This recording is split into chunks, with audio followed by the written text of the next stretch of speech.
हालिया बरसातन जे पूरे सिंध में तबाही मचाइन। उनमें ज़िले टंडोलिया जो तेलको झंडोमरी जंहिंजूं 8 यूनियन काउंसिलुनि UC Mel, UC Jhandomari, UC Dasori, UC Usman Shahdi, UC Hingorani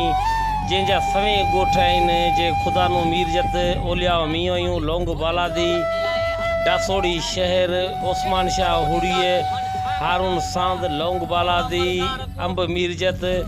अक खोसो इब्राहिम शाह, गुलमत पली समेत केतिरा ई ॻोठ आहिनि जेके उहे पाणिनि में ॿुॾल आहिनि। पाणिनि जे ॿुॾण सबबु जेको माण्हू हितां जेके आहिनि से ज़िंदगी तमामु अज़ाब वारी गुज़ारिया आहिनि। जॾहिं त हुकूमत जेका टंडो अलायार ज़िले जी इंतिज़ामिया आहे जेका दावा करे रही आहे त असां ॻोठ ऐं घर में राशन, टेंट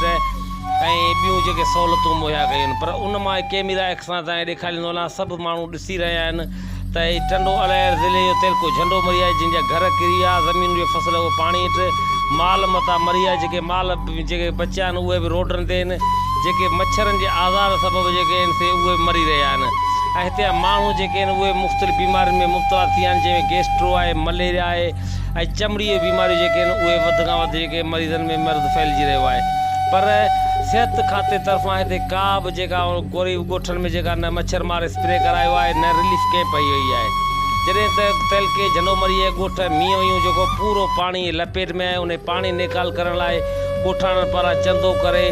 जेको पाणी कढियो वियो उहो पाणी जेको आहे से इरिगेशन डिपार्टमेंट छोड़ करण खां मने करे ॾी,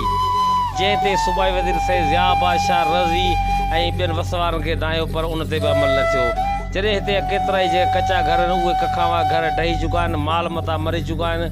पर हिते गवर्नमेंट जेको आहे सो को बि रिलीफ न पई ॾिए, न कंहिंखे राशन मिलियो आहे, न कंहिंखे टेंट मिलियो आहे, न कंहिंखे मेडिकल का सहूलियत का दवा न मिली आहे।